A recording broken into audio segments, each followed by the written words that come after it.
Your boy Lala says, what's up? With a little bit of mushy, could this be Salah and Egypt's year? South Africa, they're looking good, looking cohesive. If you're going to do a celebration, do it well.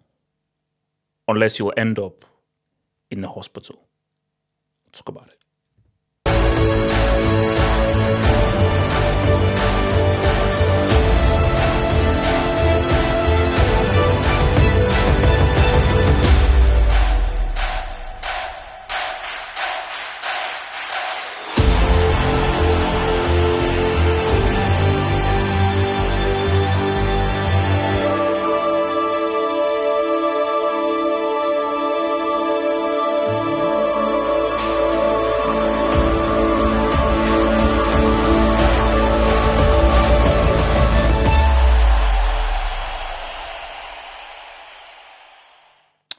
Shout out to Egypt.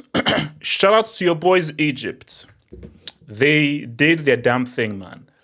Egypt, they did their damn thing, man. And let's be real, Egypt should have won by more. If you watched the game, Egypt were by far the better side. Now, greater tests lie ahead, but it was even shocking that they went back. Zimbabwe were literally surviving for 90 minutes. And I think Egypt, they created chances, they created goals. And let's be real, this match really represented why the Cup of Nations is so good because of just how attacking guys are and just how in AFCON you see the impossible and you see guys take risks. You see guys shoot from 40, 50 yards. So it was a very exciting game to watch.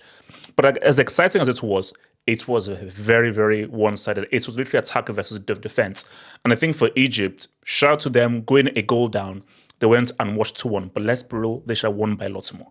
They should have won by a lot more. They were by far 100%. They were the better team, And if they keep playing like this, there is a strong chance for them to finally say what's up. Because it's been a while since they've won the AFCON. It's been a while, I think it was 2010. I think it was the last time they won the AFCON. I know 2012 was the one that Zambia won, beating Ivory Coast in the final. So I think 2010 might have been the last one because that was the last of their three-peats of 06, 08, and then 2010. But look, man, this is why your boy's here. Salah, man. Like, you see, not all goals are the same. When you score goals, fine, you score a goal, that's good. How many of your goals are equalizers? How many of your goals are go-ahead goals? How many of your goals are winners? See, I scored. Cool, you scored. What was the score? It was 3-1. So it was 3-2. You scored and it was 3-1. Okay, cool. Which of the three goals did you score? Oh, I scored the third one after we were 2-0 up. It doesn't matter. But in a game like this, where it was 1-1, did you score the winning goal? If you scored the equalizer, that's great. What's even better is did you score the winning goal? And Salah, who didn't have the greatest game, didn't have the most amazing game, although he did put a really good cross inside. All that matters is that he was definitive. And this is what has really defined his career. And if Salah can continue to be definitive and he can just find that finishing touch, Egypt can win this AFCON. This may not be the Abu Trika, Mohamed Zidane kind of classic team that won in 06, 08, and 2010. So that was just an amazing team. But looking at the field, I don't think that Egypt are that worse off than Morocco, Senegal, or Ivory Coast. I think Senegal and Morocco are better than Egypt, but they're not better by a huge, massive amount. And I do feel like if Salah can rekindle his amazing finishing touch, there is not a better finisher in this AFCON than Salah. But the question is whether Salah can consistently be that superb finisher that he's been for Liverpool throughout his whole career. Because if he can do that, where he can create chances for himself and he can score goals out of nothing, goals win games, baby. Goals win games. And if the defense can do its job, the keeper can do his job, and it's a good keeper, I think these guys can say what's up.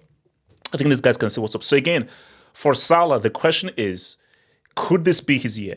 Because I still say that he needs an AFCON. He needs an AFCON, and time is running out.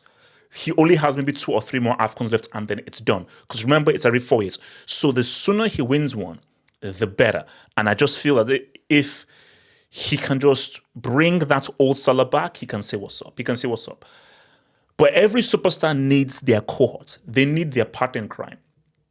And for me, I thought Marmoush was one of the best players on the pitch. You see, Salah didn't have a great game. I thought Marmoush had a really good game. And he was super dangerous. He should have scored in the first half when he had like a nice little shimmy and put it over. Amazing goal to get them back in the game, to make it 1-1. And I think that in Marmoush, this is the key. I think Salah's role for Egypt is the role of finisher. Marmoush's role in this team is give me the damn ball. I'm going to help define the team. So the roles that these guys have is very different. I think if Marmoush plays well, Egypt play well and look very dangerous. Salah doesn't need to play well for Egypt to win. I think Marmoush needs to play well for Egypt to win, because I think in Marmoush, he's the initiator. He's the guy engineering attacks, and he's the guy that can pull guys in together as well as finish. So Marmoush has to be amazing.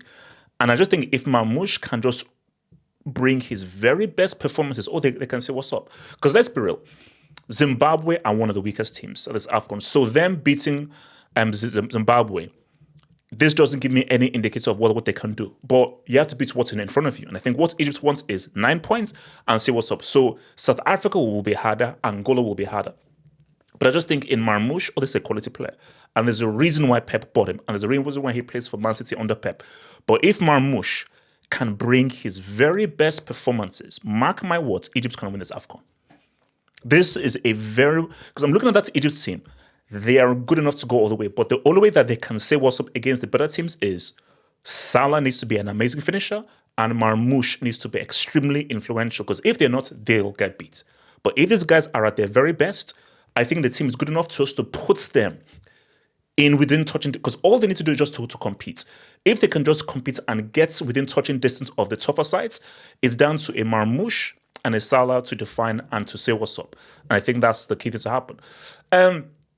So moving on to my South African friends out there. So obviously, look, I had a little bit of beef with my South African people out there. Again, I just asked questions about Hugo Bruce making some very racial comments about a South African player, but the South African guys came and attacked me and said, "Oh, yo, man, what do you? I mean, leave us and everything." And they actually were attacking me as a Nigerian, which is weird.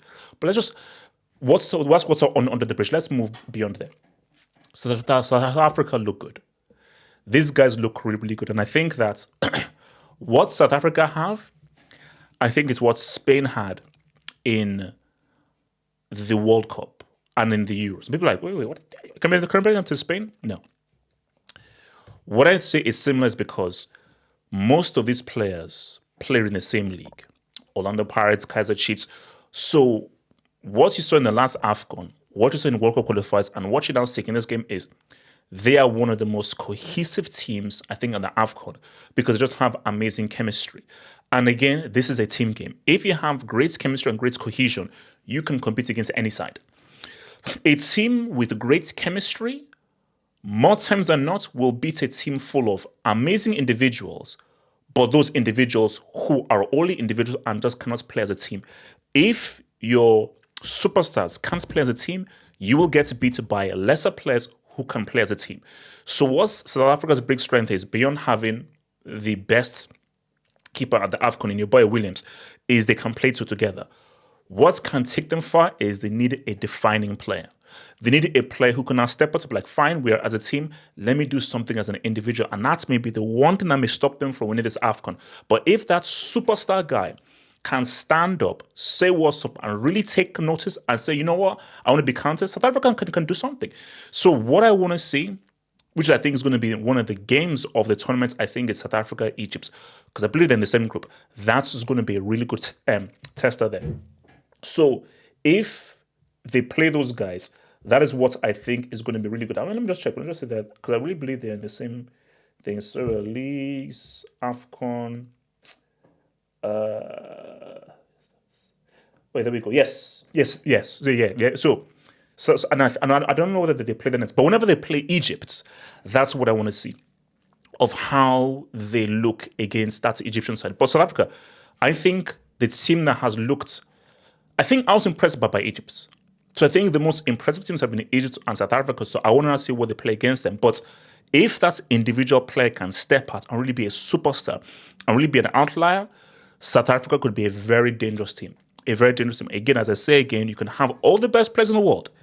If you can't play as a team and can't be cohesive and can't be telepathic and have chemistry, you're not going to go far. At the end of the day, yes, you need superstar players, but you need to be as a team. And the team ethos, I think, is huge for your boys, Egypt. Now, let's have a little bit of a laugh here. So, all right, here's the thing, man. Here's the thing. Shout out to my guy Patson Daka. So this was Mali against Zambia, which was 1-1. And Zambia scored like in the last few minutes. So Mali were 1-0, but I think Zambia scored in the last few minutes. You know what I always fear? So I remember, so I know Aubameyang does the backflip. Obafemi Martins used to do the backflip, and Julius Agahoa used to also do the backflip celebration where he'll just do many flips and backflip. I'm always scared when I look at that as like, what if they mess it up and they land on their head? It's over and it's finished. Shout to my dear man Patson, where now I think that he maybe just got too excited, but he literally was trying to do a flip, and as you can see here, my guy here landed on his neck. That's ouch. So I think he probably injured himself trying to do this celebration. So which is why I always say to guys that my advice is, if you know you cannot 150, not 100, if you know you cannot 100% do the celebration, don't even try and do it.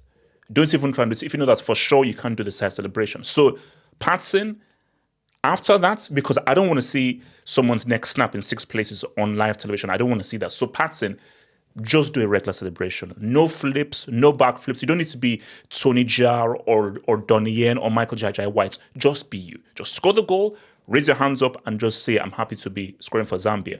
And again, what the AFCON thing showed was Mali were strong with the stronger side, but you can never go to sleep. And I think Zambia just showed it that if you go to sleep for a single second as AFCON, you'll be punished as they were against Mali. But I think for Zambia, I don't think they can go far. Mali, they look good, but I just feel like they're missing all those key individuals. And I don't think them losing Eric Shell to your boys in Nigeria doesn't really help them, man. But shout out to that Mali, Zambia. So here's the thing. So we start. Here's the thing. So as I told you guys, I am done with the Super Eagles emotionally. After what they did at the World Cup, it's going to be very hard for me to emotionally invest in those guys, because I cannot put into words how extremely disgraceful, embarrassing, and disgusting it is that Nigeria are unable to qualify for a 48, I'll say one last time, for a 48-team World Cup. But I saw an interview that your guy Osimhen did with Puja. Shout out to my fellow Nigerian content creator, Puja Media, doing some great work there, bro. So when he was talking to Puja, he was saying that he wants to apologize. He wants to apologize to Nigerians, and he's sorry for the World Cup disappointment. And Osimhen, you did your thing, because you were not on the pitch when we fell apart, and we've been very reliant on you. And Eric Shell, again, he also said, we apologize and we're sorry, and we want to try and pay back the Nigerians. The way you can pay back Nigerians is you win this AFCON. It's going to be hard to take away the disgust of not making a World Cup, but the best thing you can do to try to pay back the disappointment of Nigerians is you win this AFCON. So it starts out about against Tanzania, and the goal is redemption. So remember, I think it was the 08 Olympics, I think. I think it was 08 Olympics, because I know in 04 was when America screwed up. That's when Allen Iverson was there. And then 08 was the redeemed team that had LeBron in it. I think Kobe was there, but LeBron was on that redeemed team. And it was all about redemption for the disappointments of 04. This is the redeemed tournament. So for Nigeria, it's redemption as to the disappointment that's of you not making the World Cup. And I do believe that the only way Nigerians will forgive you over the embarrassment of not making the AFCON, the only way Nigerians can forgive you over the embarrassment of not making the 3,000-team Galactic World Cup is you win this Cup of Nations. If Nigeria get the tactics right, team selection right, Lukman can remember how to play football, and if Osimhen doesn't get injured, boom. I think overall, at his best, the best finisher is Salah, if he gets to his best. But the best striker is Osimhen. That's just a fact. The best striker this AFCON is Osimhen. So in terms of just knowing how to play the striker role is Osimhen. So if this team plays to his strengths and utilizes and gets the best out of him, when he's good on the air, right foot, left foot, back to goal, getting at the end of crosses, getting at the end of through balls, he can score in a multitude of ways. If we play to his strengths, we can win this damn thing. Came close last time. We need to go one step further. But I think what I need to see is the team play a lot better. Because you can have all the Osimhens you want, but if the team can't perform well from the keeper, defense, midfield, and attack, there is no chance. This is not a one-man team game. Football is a team game. Everybody must play well. Your superstars must play to the best of their abilities, but everybody must play well. So the goal is redemption. The goal is redemption. I have emotionally taken my heart away from Nigeria. It's not there anymore. You ripped my heart open. You broke my heart. You broke my heart, and I don't know how it can be mended again. So all this right now is business, business, business. Redeem, redeem, redeem, redemption. Bring that AFCON trophy must get all the way back to Enugu. Bring that thing back to Ibadan. Bring that thing back to Port Harcourt. Bring that thing back to Warri. Bring that thing back to Edo State and Benin. Bring that thing back to Kano, Kaduna. Bring that thing damn home. Because if you bring it home, Nigerians will forgive you. Anything less than an AFCON dub,